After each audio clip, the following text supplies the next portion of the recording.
If lion and grizzly were to encounter each other within the wild, I would say the lion would preferably prefer intimidation, and it would be easier for him to win through intimidation than to win in a physical fight against the bear.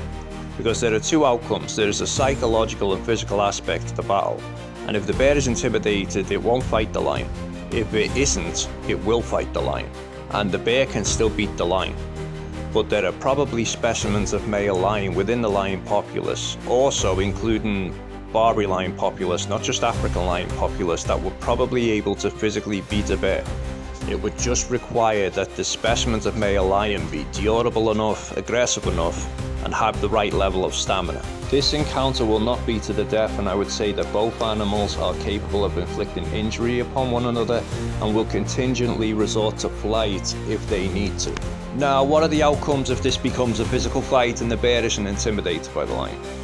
Well, the lion will growl, it will attack, it will try and seize the bear will get on its hind legs, the lion will rise on its hind legs to meet it and seize it and try and bite it in its neck. And then the bear has two options. It can either pin the lion down from the hind leg posture position and ensure a vulnerability interval for a lion and bite it in areas like the legs and other parts of the torso, or it can choose to just hug the lion and try and bite it in its neck. Now, if it does pin the lion down, it will be advantaged in that situation, and it will have a psychological advantage potentially. If the bear just chooses to hug the lion and bite the lion and it doesn't get through the mane, then the lion has the advantage to bite the bear in the neck from the hind leg posture position and inflict damage on the bear's neck, because the bear's hide is actually penetrable to the lion's fangs. The lion can actually still bite the bear's flesh, and because a big cat's fangs are actually designed to penetrate the hide and dig into flesh. There are specimens of male lion that a bear would be able to intimidate. There are also specimens of male lion that it would be more difficult for a bear to intimidate, because it would need to engage in a physical fight and it would need to beat it up a little before it, psychologically cripples the lion to the point where it resorts to flight. Some lions will be easy to intimidate and automatically resort to flight. It just depends on the mentality of the animal. And with the bear, it's the same thing. So it works the same way with the bear.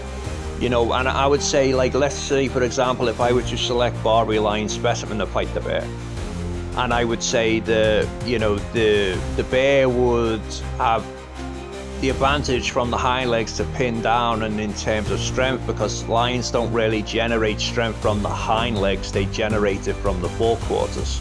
So lions generate strength in a different way to a bear. A bear generates strength from the hind legs, so the bear would be advantaged in strength-wise in that hind leg posture exchange. And I would say, but the lion would have, for example, if it was a Barbary lion that I selected that was extremely aggressive and it was durable and it had the stamina, it would use its ferocity and relentlessly try to attack the bear. It wouldn't fight it to the death, but it would definitely put up a fight, and it would definitely display territorial aggression, and the lion would only really have to be consistently aggressive for a brief interval, and it would just need to dish out consistent punishment upon the bear. It would just need to beat it up to some extent. When this happens, the bear's solitary instincts to avoid injury could kick in, and it could potentially flee the battle.